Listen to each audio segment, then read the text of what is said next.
Brendan rode on a wagon drawn by sturdy oxen. He was in high spirits. He had just returned from a neighboring town where he had successfully closed a profitable deal, selling a month's worth of cheese. This wasn't just a transaction, it was a goal he had been working toward for a long time. His old wife always grumbled that he was wasting his time trying to expand the business instead of selling cheese to the same trusted clients as always. But Brendan always thought bigger. He wanted more, and finally, his efforts had paid off. Beside him sat his eldest son, who had always supported his father and was destined to take over the business one day. Waiting for them at home were his wife, 2 younger sons, and the workers who toiled at his small enterprise. Brendan eagerly anticipated the joy that would fill his home when they heard of his success. He sat holding the reins, smiling at the sky, content with how things had turned out. Suddenly, he heard the sound of galloping hooves. Looking out from behind the wagon, Brendan saw a group of heavily armed knights charging down the road at full speed. He quickly told his son to pull off the road to avoid getting in their way. The knights raced past, raising a cloud of dust, paying them no attention. Their faces were tense, as if they were rushing to attend to something urgent. Brendan recognized them as the king's personal guard. They were easily distinguished by their blue cloaks and gleaming armor. As they passed, Brendan counted about 40 knights. For some reason, a sense of dread tightened in his chest. He took the reins from his son and whipped the oxen to speed up. Soon they reached a hill from which they could see the city, but instead of the usual view, a horrifying sight awaited them. A massive crater where the city had once been. Panic gripped Brendan, his heart pounding with fear. His son turned to him, asking in a panic, "Father, what's happening?" Brendan didn't know the answer. He had no choice but to hurry to the city and find out for himself. When they approached the camp set up near the destroyed city, Brendan jumped off the wagon and headed toward the people, desperate to learn what had happened. The atmosphere in the camp was somber, the silence heavy, and people moved slowly as if in a daze. He approached the first person he saw, but they only shook their head, saying nothing. Brendan didn't know the answer. He had no choice but to hurry to the city and find out for himself. When they approached the camp set up near the destroyed city, Brendan jumped off the wagon and headed toward the people, desperate to learn what had happened. The atmosphere in the camp was somber, the silence heavy, and people moved slowly as if in a daze. He approached the first person he saw, but they only shook their heads, saying nothing. Brendan kept walking until he saw a group of people: a blind monk, a knight in black armor, a girl in armor, and a young man. Gathering his courage, he walked up to them and asked what had happened. They looked at him with pity, and the girl stepped forward. She quietly asked, "Did you live in that city?" Brendan nodded, his voice trembling as he replied, "Yes. But what happened? Please, tell me." The girl lowered her head and slowly, softly said, "Everyone who is in that city is dead." Brendan's knees buckled. He couldn't believe his ears. Tears welled up in his eyes, and he collapsed to the ground, repeating, How could this happen?" But no one answered. The silence around him was broken only by the occasional sobs of people who had lost their loved ones. Brendan remained on his knees, staring at the spot where the city he had so eagerly sought to return to once stood. But now, all that was left was an empty crater, a reminder that life once existed there. Though Balthazar had said their path lay to the north, he first rode his donkey toward the city, or rather the place where the city of Calaras once stood. Richard, Agna, and Jenner followed him, along with the servants of the Order of the Moonlit Night. As they approached the crater, they saw a terrifying scene. Around the destroyed city were the survivors, screaming in horror and pain. Some mourned their lost loved ones, Others grieved over the loss of their homes, while some were just relieved to be alive despite the blast wave that had injured many. Balthazar immediately began treating the injured. His actions were quick and precise, and the Knights of the Order of the Moonlit Night, skilled in magic, assisted him. Gradually, the situation began to stabilize. A camp was set up at the entrance to the ruined city, where aid was being provided to the wounded, and those searching for their loved ones who might have been outside the city at the time of the catastrophe gathered. The camp was chaotic and full of confusion. People rushed from one tent to another, some hysterically calling out the names of their loved ones, while others desperately searched for familiar faces among the survivors. The healers and mages tending to the wounds tried to restore order, but there were too many people, and the panic had not yet subsided.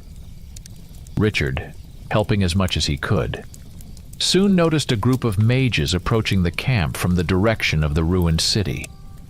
They must have managed to teleport at the last moment. As they came closer, Balthazar frowned. He was clearly displeased that these mages had not come to their aid during the battle. One of the mages, apparently the leader of the group, approached the monk and bowed, showing respect. But Balthazar did not return the bow and instead asked sternly, "I sent you a message asking for help. Why didn't you come?" The mage looked bewildered and embarrassed. He hesitated before replying, "We received no message. Magister Arminth gave the order to leave the city immediately, and so we did. We knew nothing of the battle or the catastrophe," he said, regret evident in his voice. Balthazar listened, but it was clear he didn't fully believe the mage's sincerity. Just then, horsemen approached the camp. It was the royal guard. Their armor gleamed with royal insignia, and their blue cloaks fluttered in the wind. Their leader, a large man in elaborate armor, commanded his men in a powerful voice. As they surveyed the camp and noticed Balthazar's group, they headed toward them. The horsemen rode in tight formation, stopping in front of the monk. Their leader dismounted and approached Balthazar, speaking to him with respect but also firmness. Richard noticed how, despite his humility, the monk commanded respect even from the royal guard. They spoke for a long time, and it was clear that the monk's words had a strong impact. When the conversation ended, the leader of the royal guard issued orders to his subordinates. They began questioning the mages, trying to find out what had happened. Meanwhile, Balthazar returned to his companions, his expression grim. "The enemy has infiltrated the ranks of the Mage Guild, but I believe they've also penetrated all the country's governing bodies like a cancer. This will cause many problems in the future." He looked up at the sky, which was beginning to cloud over, turning a crimson hue. It was a sinister omen. "I've given all the information to the Royal Guard. They are aware of the impending danger. I've also sent a messenger to my order. Our work here is done. We must continue on our journey." They set out on the road to the east, passing through villages that had already heard the grim news of the destruction of the large city. In these parts, the people were frightened and anxious, with rumors spreading faster than the wind, and everyone they met eyed the group of travelers with apprehension. Richard walked in silence, lost in his thoughts. His heart was heavy after the last battle, which had exposed his weaknesses. He had always managed to defeat his enemies, albeit with difficulty, but the encounter with the skeletal knight had proven that there was always someone stronger. He pondered why he needed strength, who he was supposed to protect. Richard had long since stopped trusting people, having endured many betrayals, but this company he now traveled with had become more to him than just companions. He felt a growing bond with them, and this feeling caused confusion in his soul. Questions about the purpose of strength and the goals for which he fought swirled in his mind. unable to find a clear answer. Next to him walked Agna, deep in her own thoughts. She was slowly coming to the decision to accept Balthazar's invitation and join the Order of the Moonlit Night as one of its knights.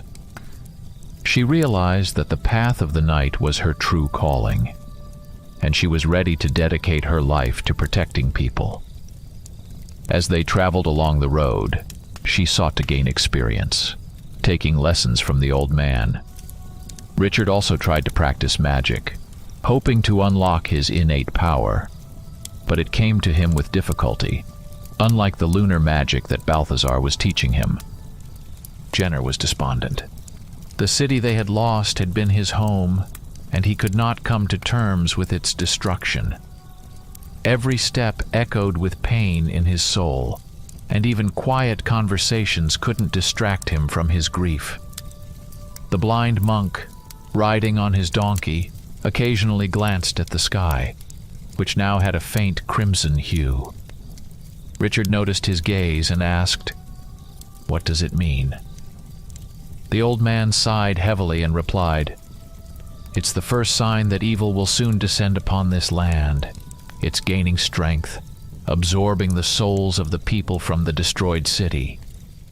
1,000 years ago, something similar happened. We need to rally the strong people of this world and unite, or humanity will face its end." These words shocked the trio. They froze in surprise. Could things really be that bad? Although, on the other hand, all the signs pointed to it. Balthazar continued, "In truth, all those monsters you've been accustomed to seeing since birth are not a natural part of this world. They are remnants from a previous invasion. There were no swamp beasts or Zagranks in this world before then. These creatures are uninvited guests left over from an ancient onslaught." This information stunned the companions even more. Agna couldn't hold back and asked, "So what happens next?" The monk answered calmly, "Right now, people from my order have gone to the king with a message. We can only hope he hasn't fallen under the influence of the traitors who undoubtedly exist in the royal court. We also need to seek out new heroes. In the last invasion, it was the heroes who played a key role. Now it's a new era, new heroes. I know some of them. But first we'll address the problem of our night." Richard felt uneasy, understanding that he was referring to his curse. But he felt gratitude toward the monk for his support and determination to help. They continued on their way, lost in their own thoughts, until they came upon a small village. It was a typical rural village. A few houses, small fields, and modest gardens. However, something felt off. A large crowd had gathered in the center of the village, shouting loudly, their faces twisted with fear and anger. Enzio, sensing their agitation, barked loudly as if the excitement had affected him too. When Richard and his companions drew closer, they saw a man standing on a platform with a torch in his hand. His face was contorted with rage as he shouted, waving the flame, "Tomorrow morning we'll go out and kill that creature that took our loved ones. We can't stand for this!" The crowd roared in agreement, driven by fear and a thirst for revenge. Soon they began to disperse, planning their grim task for the next day. Richard and his companions watched the gathering in astonishment, and then decided it was time to find a place to stay. They soon found a small tavern on the edge of the village. The tavern was modest, with a low ceiling and wooden walls darkened with age. In the corner, a dim fire burned in the hearth, near which a few people sat, sipping ale wearily. By the entrance stood an old staircase leading to the second floor, where the guest rooms were located. The air was thick with the smell of roasted meat, smoke, and old wood. The setting was simple but cozy, with wooden tables and benches covered in worn blankets. When they entered, the tavern's owner, a burly man with a bald head and gray mustache, watched them with a worried expression. The companions ordered dinner, and when the food was served, they asked him what was happening in the village. "These are dark times," he sighed, rubbing his hands. "Something terrible has happened recently. Those people on the square were gathered because of Count Darkmoor. He's a demon, kidnapping people. He was here recently and took many away. They say he lives in his castle deep in the forest, and no one can defeat him." This news shocked the group. The world around them was clearly descending into chaos. Agna frowned and, looking at Balthazar, asked, "What should we do? Should we help them?" The monk frowned, his face reflecting concern. "I would like to help, but we have little time. I'll inform the Order about this place, and they'll send reinforcements." Agna nodded with regret. Deciding to leave the problem to the Order, they went to sleep. They were given small rooms on the second floor. Richard lay on a bed that creaked under his weight and barely fit him. Lying in the dark, he suddenly felt a strange energy in the air. He sat up, looked around, and sensed something inexplicable.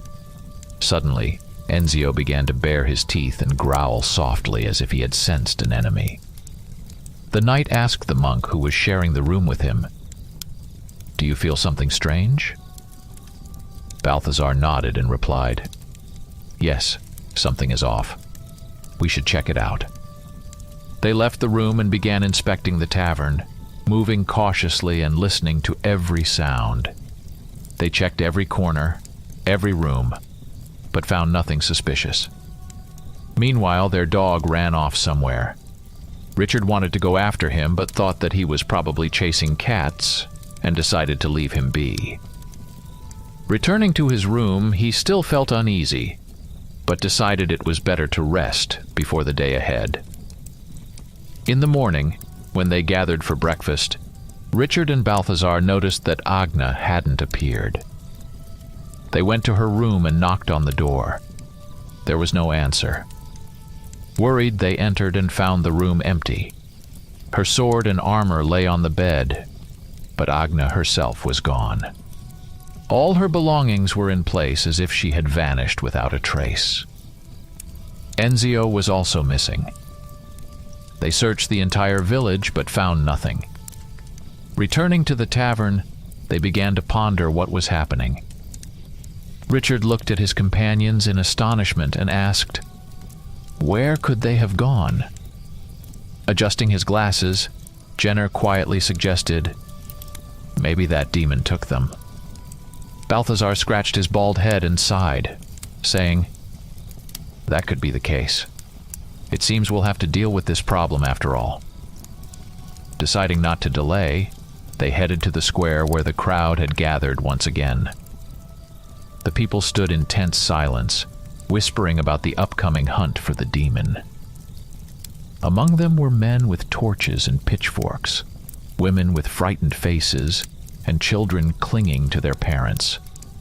The crowd looked threatening, but there was an undercurrent of fear, as none of them were truly prepared to face a real demon. The monk stepped forward, raised his hand to call for silence, and said loudly, "Listen, everyone. We'll take care of this demon ourselves. You don't need to risk your lives. Leave this to us. We'll handle it. The fewer people who go with us, the better. The less chance that anyone will get hurt." The crowd hesitated, recognizing the wisdom in his words. Many of those present were indeed reluctant to go into battle, and the monk's words gave them a reason to back out without shame. The whispers and murmurs gradually faded. Balthazar continued, "We understand your desire for revenge, but believe me, this brave knight has defeated many monsters before. You can rely on us." As he spoke, he pointed to Richard, who, now the focus of everyone's attention, shifted uneasily from foot to foot. The people reluctantly agreed and began to disperse. But then, the same man who had stirred up the crowd the day before stepped forward. He was a tall, wiry man with stubble and deep wrinkles on his face. "I'll show you the way. he declared. "My name is Gregor. I know these lands well." They accepted his offer and set off. Gregor proved to be quite talkative. Throughout the journey, he recounted how his wife had disappeared, how the villagers spoke of a demon that kidnaps people. He also talked about the curse that lay on Count Darkmoor's lands. He said that the people who once lived there had long since perished, and now few dared to venture there. His stories grew darker as they traveled further. "They say his castle is surrounded by a black forest," Gregor continued.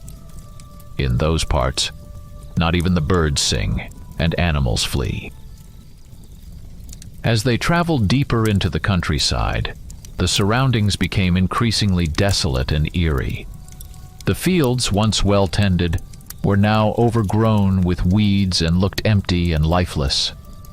The road they followed was seldom used, and dead trees with twisted, gnarled branches lined the way. Soon they reached an abandoned village. The roofs of the houses were rotting, the windows shattered, and the doors hung off their hinges. The silence was oppressive, heightening their sense of unease. As they entered the village, Richard felt his heart tighten. The air was thick and heavy, filled with the smell of dampness and decay.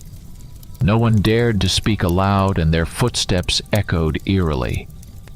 There was no sign of life anywhere. No people, no animals, not even insects. Everything looked as if life had left this place long ago. The houses stood like grim monuments to the dead, and every step they took was accompanied by the unsettling feeling that someone was watching them from the shadows. As they passed through the village center, they noticed an old well with cracked stones. Its bucket was rusted, and a rope lay nearby, frayed and broken long ago. The wind howled between the crooked houses, creating a chilling, eerie sound. The monk raised his head, as if sniffing the air, and his face twisted with concern. He quietly said, "Something is wrong here. I can feel evil forces. This place is steeped in darkness." After these words, they hurried to leave the abandoned village. The further they went, the more oppressive the atmosphere became. Soon, they arrived at a dense forest, where the trees towered like dark giants, as if trying to blot out the sky with their crooked branches. The road they followed led straight into this forest, and it disappeared into the shadows where no sunlight could penetrate. They stepped under the forest canopy, and immediately a terrifying silence enveloped them. The forest was devoid of sound. No birds singing, no rustling leaves, no whispering wind. The whole world around them seemed dead, as if this forest had long since lost its connection to life. The trees were old and twisted, with dark bark covered in moss and fungi. The branches hung low, forming arches under which they had to pass. The air was thick with the smell of rot and dampness, clinging to every fiber of their clothing. They walked slowly, cautiously scanning their surroundings. Every step echoed dully, resonating among the trees. The feeling that they were being watched never left them, but each time they tried to catch sight of movement, they found only dead silence and stillness. The road seemed endless, and they began to doubt whether they would ever emerge from this gloomy forest. But after a long time, they finally spotted the blurred outlines of another village ahead. As they approached, they saw that the village was completely shrouded in spider webs. Silvery threads covered everything: houses, trees, fences. The webs draped from roofs, enveloped doors and windows, creating a sinister, unnatural landscape. But the worst part was the frozen figures within the webs. Their silhouettes were barely visible under the thick layers of spider silk, as if they had been buried in cocoons. These people stood motionless, frozen in eerie stillness. Some could be distinguished by their outlines, but their faces were obscured, and their postures were strangely contorted, as if their bodies had been twisted by a terrible force at the moment of death. Overwhelmed by a mix of horror and curiosity, Jenner slowly approached one of the figures. He cautiously extended his hand and lightly pushed the web-covered figure. The figure slowly tilted and fell to the ground with a dull thud, disintegrating into a cloud of dust. Startled, Jenner jumped back, while Richard and Balthazar stepped closer to examine what had happened. They saw that inside the webbing, there was no flesh or bone, only emptiness. The bodies of the people once trapped in these cocoons had turned to dust, leaving behind only fragile shells. All that remained of the figure was a pile of ash, scattered by a light breeze. The sight was so horrifying that it sent a chill down their spines. There was no longer any life in this place, only emptiness and death. Jenner, who usually kept his composure, suddenly started acting noticeably anxious, muttering, "I hate spiders. Always hated them." As soon as he said this, it was as if the very embodiment of evil had heard his fears. A sinister rustling sound arose around the village, like the simultaneous movement of hundreds of tiny legs. From the shadows of the trees, from the grass, from the cracks in the ruined houses, terrible creatures the size of dogs began to crawl out. They were spiders. Their 8 eyes gleamed in the dim light, and their massive jaws, dripping with venom, clicked menacingly. The spiders climbed up trees, hanging from branches and slowly closing in. They emerged from everywhere, from beneath stones, from broken windows, and even from the grass. The eerie sight of these creatures filling the village made the blood run cold. Richard, Balthazar, and Jenner immediately assumed defensive stances, knowing that the enemy was about to strike. "Damn it, we should have expected this," Richard cursed, gripping his sword tighter. Gregor, overwhelmed with panic, hid behind them, trying to shield himself from the looming threat. The spiders crept closer, preparing to attack. At that moment, the monk quickly recited a spell, and a protective dome, glowing faintly, formed around them. The spiders began to batter against the barrier, but for now it held, allowing them to attack the enemies without risking harm. Richard focused his magic and unleashed a series of magical bursts, destroying clusters of spiders that disintegrated and burned in midair. Jenner, overcoming his fear, sent out fireballs that exploded among the creatures, incinerating them on the spot. Balthazar, standing in the center, maintained the protective dome, blocking the increasingly persistent attacks of the spiders. No matter how many enemies they destroyed, it seemed the spiders only multiplied. Their shadows, like endless waves, advanced on them, and each new blow to the barrier sent tremors through the air. Realizing they couldn't hold out much longer, Richard shouted to his companions, "Does anyone have an idea how we can get out of here?" Jenner, trying to keep his panic in check, yelled back, "I have a spell, but I need time to cast it. Hold the line, I'll get it ready." He retreated, closed his eyes, and began chanting the spell, glowing symbols forming around his hands. Meanwhile, Richard and Balthazar intensified their attacks. The knight slashed through the spiders with his sword and magic, while the monk strained to keep the dome intact, which was now cracking under the relentless blows. The spiders kept pressing, their eerie hissing filling the air. It seemed these creatures were endless, but finally, Jenner completed his spell. He shouted the final words and spread his arms wide. In that instant, a powerful blast of fire erupted around them, spreading in all directions, burning the spiders and clearing the space around them. For a moment, the darkness parted, revealing a path through the forest. "Run!" Richard shouted.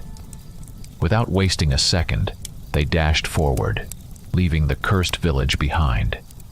But the spiders didn't give up. They began regrouping, their numerous legs scuttling on the ground as they chased after the fleeing group.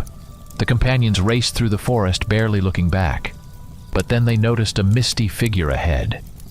It was barely visible in the twilight, flickering and moving with unnatural speed. It seemed to beckon them, appearing ahead one moment and vanishing the next. Exhausted and desperate, they had no choice but to follow this figure. They ran deeper into the forest, unsure of where this mysterious apparition was leading them. The figure constantly slipped out of sight, only to reappear further ahead, as if guiding them to safety. The forest grew denser, the darkness deeper, but the figure, like a light at the end of a tunnel, continued to lead them on. Richard glanced back at the old monk, worried he might fall behind. But to his surprise, the donkey Balthazar rode, sensing the danger, had sped up and was now leading the group. They charged through the forest, feeling the darkness and fear closing in behind them. But suddenly, the forest ahead became lighter, and the pursuit ceased. Their pursuers vanished as if they had evaporated into thin air. They stopped, trying to catch their breath. Jenner, who wasn't used to such physical exertion, leaned against a tree, panting heavily. He looked around. The forest around them was different. Here, birds were singing, leaves rustled, and sunlight filtered through the canopy, casting playful patterns on the ground. This forest was alive and bright, nothing like the dark and oppressive one they had just escaped. Ahead, in the shadows of the trees, they saw the figure that had led them there. It resembled a human, but was twice as tall as an ordinary person. Its body was covered in gray fur, and instead of a face, it had the skull of a deer with massive antlers. Its eyes glowed green, piercing the travelers with its gaze. The figure stood motionless, as if guarding this place, then slowly faded away, dissolving into the air. "Who was that?" Jenner asked, unable to hide his astonishment. "That was a forest spirit," Gregor whispered, awestruck by what he had seen. It once protected these lands before the demon invasion. They were all stunned by this revelation. As they pondered what they had witnessed, a dog's bark echoed in the distance. Richard, with his sharp hearing, tensed. He recognized the sound. "It's Enzio," Richard exclaimed, immediately leading the others in the direction of the bark. They walked through the forest, and soon the dog came rushing toward them. Enzio had noticeably grown, now reaching up to Richard's waist. Barking joyfully, he ran to them, jumping around and rubbing against the knight's legs. The dog was overjoyed to see his masters, and his happiness spread to everyone. "Where have you been, little one?" Jenner asked, approaching and petting him on the head. Enzio barked again, as if urging them to follow him. After a moment's thought, they decided to follow the dog, who sniffed the air, glanced back at them, and confidently led them forward. Soon, they began to notice something strange. Marble blocks, covered in grass and vines, lay scattered throughout the forest. The further they walked, the more of these blocks they encountered. Occasionally, they came across statues depicting strange creatures frozen in eternal struggle or prayer. It seemed they were walking through some ancient, abandoned place full of history and mystery. Finally, they came upon a massive marble arch, almost completely hidden in the dense foliage. Surrounding it were various statues of armored knights, who seemed to be guarding the area. The arch was adorned with intricate carvings, depicting ancient symbols and scenes of battle. The marble knights stood with raised swords, their faces hidden beneath helmets, but their poses expressed determination and eternal vigilance. As Richard approached the arch, he felt a strange energy emanating from it. His instincts told him that this place was unusual, and he cautiously climbed onto the platform where the arch stood, examining the majestic structure. As he got closer, something extraordinary happened. The arch began to vibrate, and a barrier appeared within it, shimmering with golden light. The barrier was semi-transparent, allowing Richard to see what lay beyond. Before his eyes, a vast space unfolded, filled with staircases and platforms stretching into infinity. It seemed that this world was entirely composed of staircases, floating in the air, crisscrossing and intertwining in a complex, chaotic structure. Richard gazed at this scene in awe, trying to comprehend where these staircases led and what this place was. Suddenly he noticed figures emerging from the depths of this space, slowly making their way toward the arch. As they drew closer, Richard could make out their features more clearly.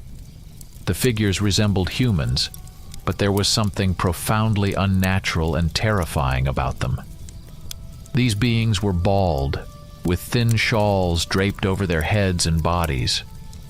Their skin was unnaturally pale, almost corpse-like, and their sunken eyes were surrounded by dark circles. They had no eyebrows, and their lips were thin and pressed tightly together, giving their faces an even more sinister appearance. When one of the creatures looked at him, Richard felt a wave of fear wash over him. There was nothing in those eyes, no emotion, no life, only a chilling emptiness. It was as if death itself was staring back at him, and the sight filled him with dread. He tried to tear his gaze away from the beings and looked further beyond them. In the distance, he could see the skeletal remains of a massive creature, perhaps a dragon or some other monstrosity, slowly drifting through the void, nothing but bones. 1,000 thoughts raced through Richard's mind. Who were these entities? What was this place? Where did these staircases lead? His gaze was still fixed on the arch when someone gently placed a hand on his shoulder.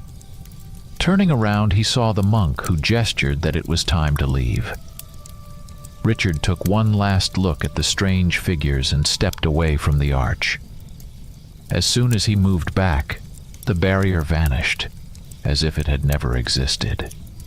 Richard shook himself, as if waking from a trance, and saw the faces of his companions. They too were frightened, but the fear was especially evident on Balthazar's face. Richard had never seen the monk so scared, which alarmed him even more. "What were those creatures?" Richard asked, looking at him. "I don't know," the monk replied quietly, his voice trembling slightly. "But I believe they are extremely dangerous. We should leave this place as quickly as possible." Everyone agreed without hesitation, and at that moment, Enzio began barking again, as if urging them to follow. The dog darted back and forth, persistently pointing in a direction. They decided to follow him without delay. Enzio confidently led them through the forest, which gradually became more picturesque and peaceful. After some time, they approached an old structure, half hidden in the greenery. It was a massive stone building, covered in moss and thick vines. The walls were sturdy but ancient, with visible cracks and peeling masonry. Entering it, they discovered a staircase leading down. Enzio stopped at the top of the stairs, wagging his tail, and looked intently at his masters, as if waiting for them to descend. And so they did. As usual, Enzio took the lead, guiding them down the steps. The group followed, feeling the cold air of the underground enveloping them. The corridor was narrow and low, with walls lined with roughly hewn stones covered in mold and moss. A faint smell of dampness and decay emanated from the walls, growing stronger as they ventured deeper. Jenner conjured a small magical light, which floated above his hand, illuminating their path with a dim but steady glow. The light cast long shadows on the walls, creating ominous shapes. The corridor twisted and turned, sometimes narrowing so much that they had to walk sideways. They walked for a long time, unsure of where the corridor was leading them. With each step, the darkness around them grew thicker, and the sound of their footsteps echoed ominously in the depths. Occasionally, Enzio would stop and listen, but then he would continue forward with confidence.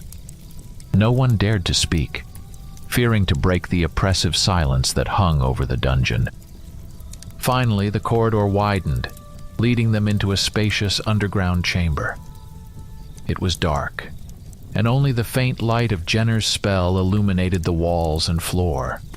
A heavy smell of decay filled the air, forcing them to hold their breath. As their eyes adjusted to the dim light, they realized that the room was filled with human skulls. They were piled up in chaotic heaps as if long forgotten by someone. Some skulls were cracked, others covered in moss, indicating their ancient origin. Bones lay scattered on the floor, mixed with dirt and dust, forming a gruesome mosaic of death. The walls of the chamber were also adorned with skulls embedded in the stonework, their empty eye sockets staring into eternity, instilling horror and crushing the spirit. The sight was so dreadful that it sent shivers down their spines. They stood in silence, overwhelmed by the eerie atmosphere, realizing that they had stepped into a place of ancient evil and death. At the end of the ominous underground chamber, they noticed an old stone staircase leading upward. Silently and cautiously, the travelers approached it and began to ascend. Soon they found themselves in a long stone corridor lined with dark stone. The walls were cold and austere, bearing the marks of time and abandonment. Richard was the first to realize that they were inside a castle. The corridor was wide, with high ceilings and massive columns.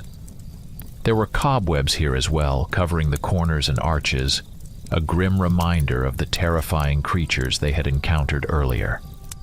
The air carried a faint but foreboding scent of dampness and decay. Balthazar, undeterred by the grim surroundings, prepared to mount his donkey again. "We should have left him in the forest," Richard remarked, glancing at the animal. "Never," the monk replied sternly, looking Richard in the eye. "He would have been devoured out there. I won't allow that." Richard shrugged, realizing there was no point in arguing with the old man. As always, Enzio was leading the way, guiding them down the corridor as if he knew the path. They walked cautiously, ready for any danger. The corridor narrowed, and suddenly they noticed a staircase leading upward. Climbing it, they emerged into another corridor, more well-kept and brightly lit. There were no cobwebs here. The walls were adorned with ancient tapestries, and the floor was covered with soft carpets. A faint floral fragrance lingered in the air, a stark contrast to the cold and dampness of the lower floors. Everything was tidy and clean, as if someone was maintaining the place. Suddenly, they saw a figure approaching them. It was a woman with a frightened expression. Gregor immediately recognized her and shouted joyfully, "Liliana, is it really you?" The woman froze upon hearing his voice, then hurried toward them, her eyes filled with anxiety. "Gregor? What are you doing here?" Her voice was filled with fear and confusion. "We've come to rescue you and the others," Gregor replied, rushing to his wife's side. Liliana glanced at his companions and, realizing they might have a chance, said urgently, "We need to hurry. They're preparing for the ceremony." Richard and his companions exchanged glances, not fully understanding what ceremony she was referring to, but they knew there was no time for explanations. Liliana quickly led them through the castle, paying no attention to the ornate decorations of the corridors. They moved quickly until they stopped in front of a massive, tall door adorned with intricate carvings. "Here," Liliana whispered, pushing the door open. They entered a grand ceremonial hall. It was a spacious room with high vaulted ceilings and large stained glass windows that cast a soft light across the floor. Along the walls stood benches on which several people sat, clearly engaged in some kind of ritual. In the center of the hall, before an altar, stood a young woman in a beautiful dress, her long hair neatly arranged, her face a mixture of calm and resignation. Richard looked closer and recognized Agna. She was exceptionally beautiful, her light dress highlighting her youth and innocence. Beside her stood a young man dressed in an elegant suit. He was blond, with a pleasant appearance, his face calm and confident. But upon noticing the intruders, his expression darkened. His bright blue eyes narrowed in irritation, and he slowly turned toward Richard and his companions, clearly displeased with their presence. Agna, seeing her friends, was visibly relieved, but remained rooted in place as if something invisible was holding her back. Her eyes reflected both anxiety and hope, but her body refused to move. Richard gripped the hilt of his sword and began to approach her, ready for battle. Gregor, seeing the villagers from his town seated on the benches, shouted for them to flee. They finally snapped out of their trance and rushed toward the exit, clearing the way for the fight. The young man standing beside Agna continued to watch the scene unfold with an eerie calm. As Richard neared him, the man sneered, revealing long, sharp fangs. Richard instantly realized he was facing a vampire. From behind, Balthazar's voice called out, "Use the lunar magic! This creature is a spawn of the night, but the magic of the moon is sacred and deadly to such beings." Richard lunged at the vampire with his sword, but the creature seemed to dissolve into thin air, reappearing elsewhere in the hall. He was too fast, his movements almost imperceptible. Balthazar, wasting no time, began chanting a spell meant to slow the vampire's movements. Jenner also joined in, casting fireballs that roared as they flew toward the enemy. But the vampire deftly evaded them, moving with lightning speed. Focusing intently, Richard channeled the lunar magic. His sword began to glow with a soft silver light, which grew brighter with each passing second. With a swift motion, he released a beam of light toward the vampire. The creature tried to dodge again, but the light grazed him, causing him to hiss in pain as he was forced back. Balthazar continued his incantation, his voice growing louder, filling the hall with sacred energy. Realizing the tide was turning against him, the vampire glanced around furiously. He attempted to teleport again, but at that moment, the monk finished his spell. The vampire suddenly froze in midair, as if caught in an invisible net. He writhed frantically, trying to break free, but it was in vain. At that moment, Enzio, who had been watching the battle from the sidelines, suddenly leaped and sank his teeth into the vampire's leg. The vampire howled in rage and pain, trying to shake off the wolf, but Enzio held on with a growl, refusing to let go. Seeing the opportunity, Richard, with his sword glowing with lunar light, charged at the vampire. He gathered all his strength for a decisive strike.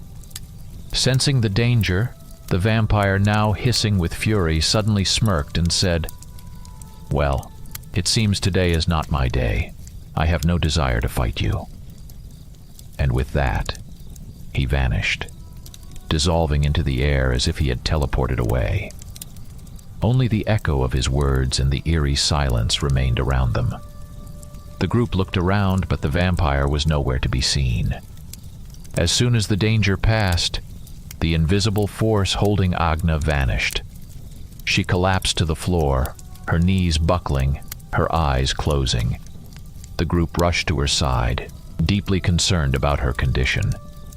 Agna, regaining her composure, looked around in confusion and, moved, asked, "Did you come to save me?" The monk smiled gently and replied, "Of course, how could we leave you behind?" He then unhooked a bag of armor from the donkey and handed it to her. "You look beautiful in that dress, but you'd better arm yourself," he added, passing her the sword as well.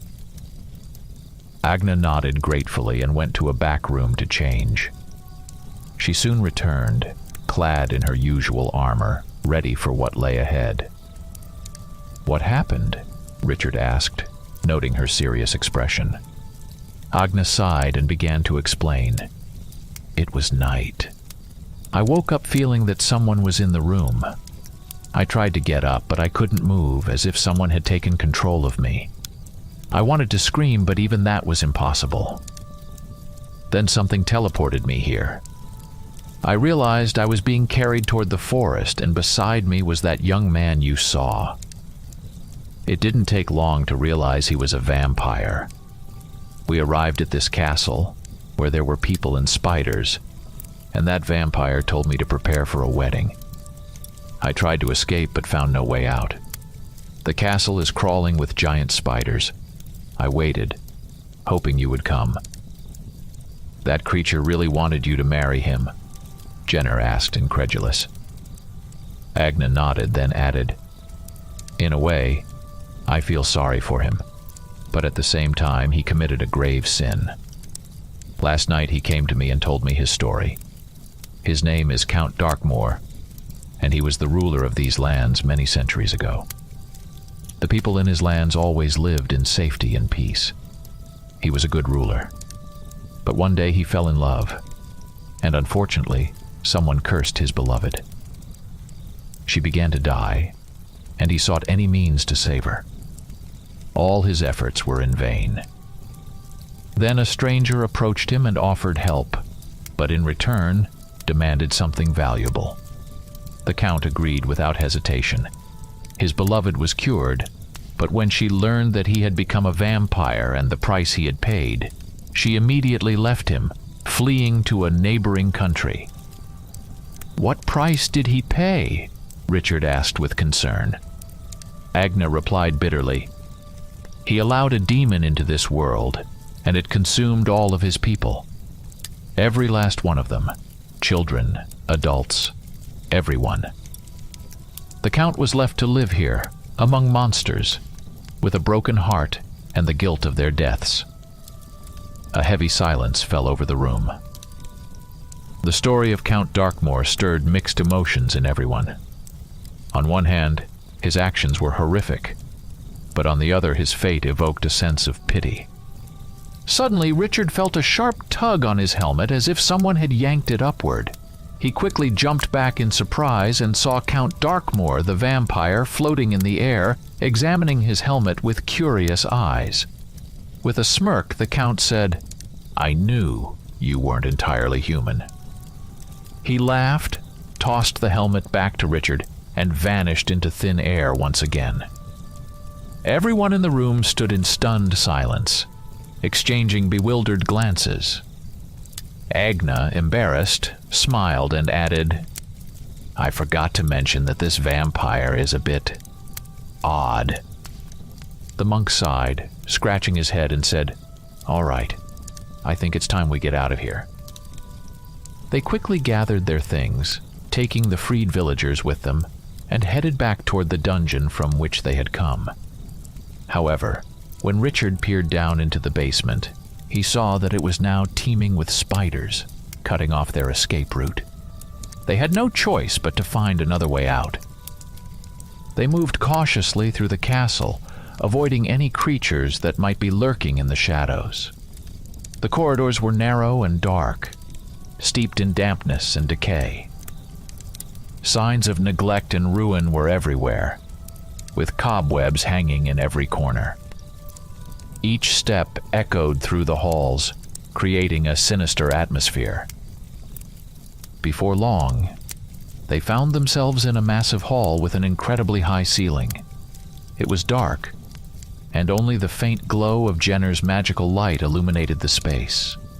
The walls were covered in dust and cobwebs, and the floor was littered with broken pieces of old furniture and shattered stones. The air was thick and heavy, as if no one had set foot in this place for centuries. Richard sensed that something was wrong. Instinctively, he looked up and froze, seeing above them a massive web spanning the ceiling.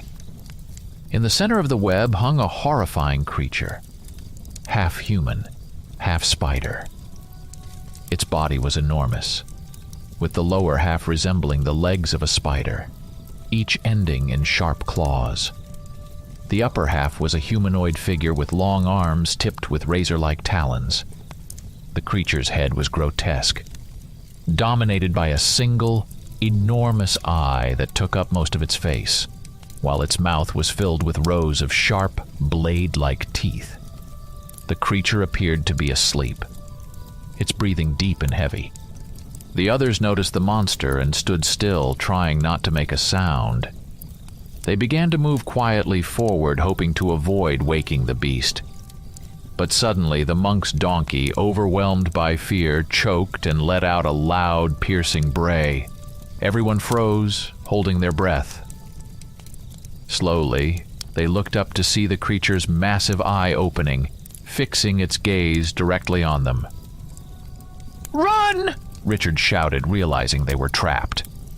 Gregor quickly led the rescued villagers toward the exit, while the group stayed behind to cover their retreat. The creature above roared loudly, and dozens of smaller spiders began swarming into the hall from all directions. A fierce battle ensued. Richard was the first to charge forward, swinging his sword that glowed with lunar magic. He slashed through the spiders, cutting them down with each strike, but there were too many. Jenner, standing at the back, unleashed fireballs that exploded among the creatures, lighting up the hall. Balthazar maintained a protective barrier, blocking the spiders' attacks while chanting spells that slowed their movements. Meanwhile, the massive monster on the ceiling began to move. It descended on its web, filling the space with its bulk, and lunged at Richard. The creature was incredibly fast and strong, its claws tearing through the stone walls and floor, leaving deep gashes. Richard barely managed to dodge its strikes, feeling the air tremble with each powerful blow. The monster suddenly struck the ground with its claws, ripping it apart and sending Richard flying into a wall. The creature leaped at him, but the monk quickly cast a spell that created a powerful shield around the knight, halting the monster's attack. Jenner fired several more fireballs at the beast, forcing it to retreat momentarily, but it wasn't enough. The creature was too resilient and continued its relentless assault.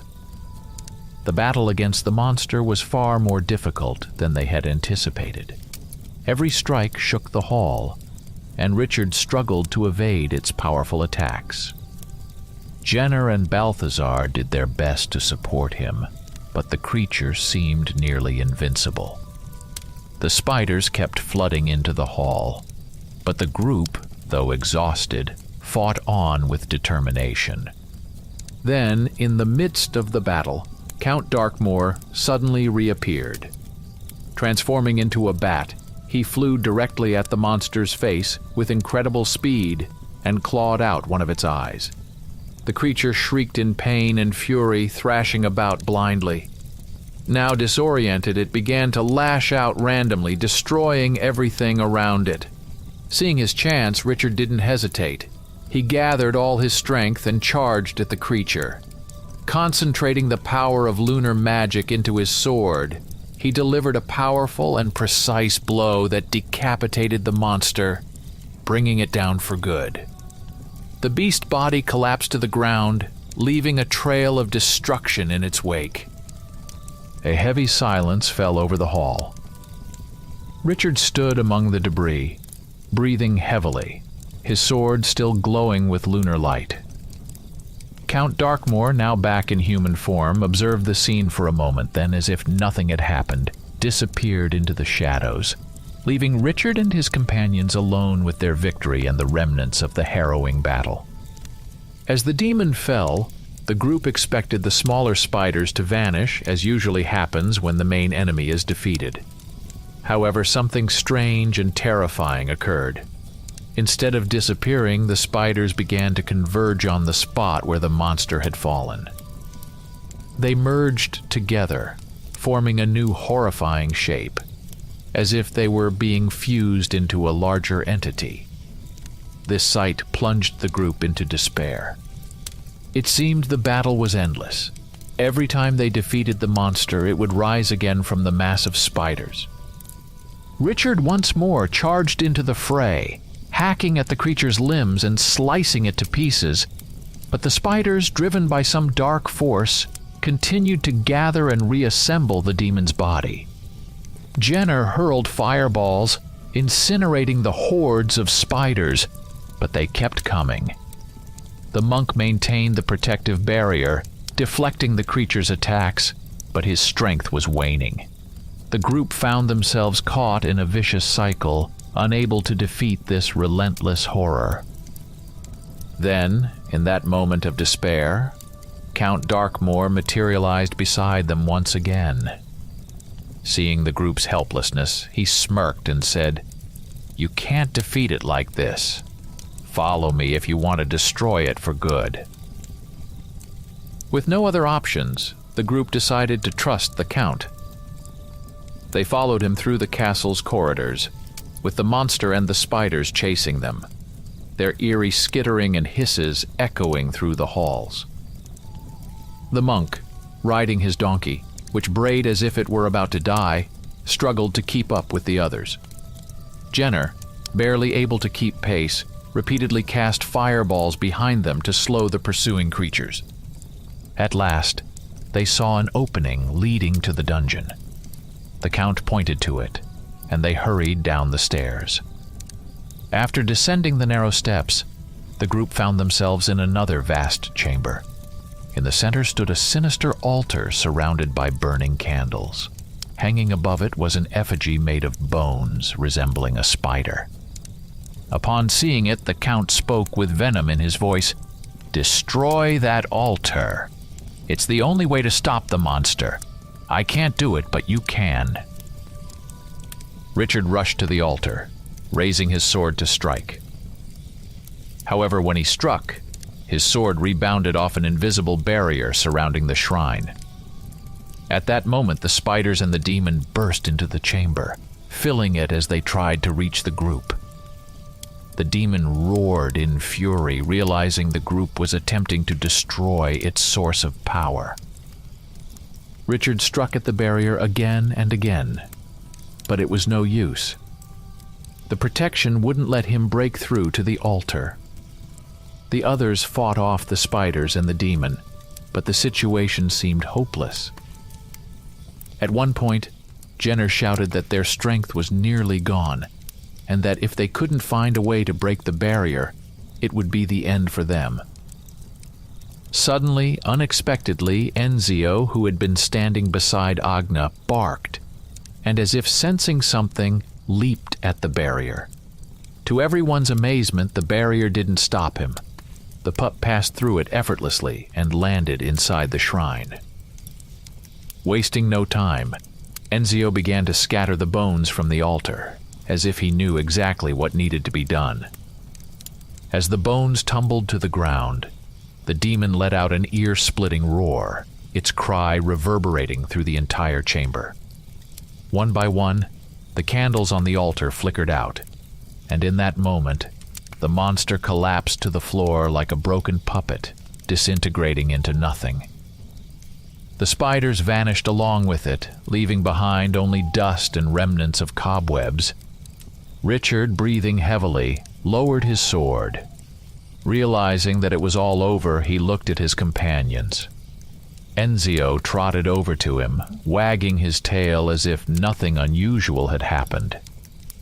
Count Darkmoor, watching from the shadows, gave a slight bow and without a word disappeared into the darkness once more, leaving the group alone in the ruined shrine, victorious yet shaken by the nightmarish ordeal they had just survived. Silence filled the hall as Richard and his companions surveyed the remains of the defeated monster. Gathering their strength, they resolved to leave the castle. Count Darkmoor, who had aided them in overcoming the threat, had vanished, leaving behind only the lingering feeling that they would never see him again. They made their way out of the grim corridors of the castle, navigating the labyrinthine passages until they finally reached the exit. To their surprise, the forest beyond the castle no longer appeared as menacing as before. Instead of dense, dark foliage, they were greeted by bright trees with leaves rustling gently in the wind. Birds sang, and the air was filled with a refreshing vitality. It was as if the forest had shed the darkness that had weighed it down for so many years. The villagers they had rescued walked alongside the group, their eyes filled with gratitude for their saviors.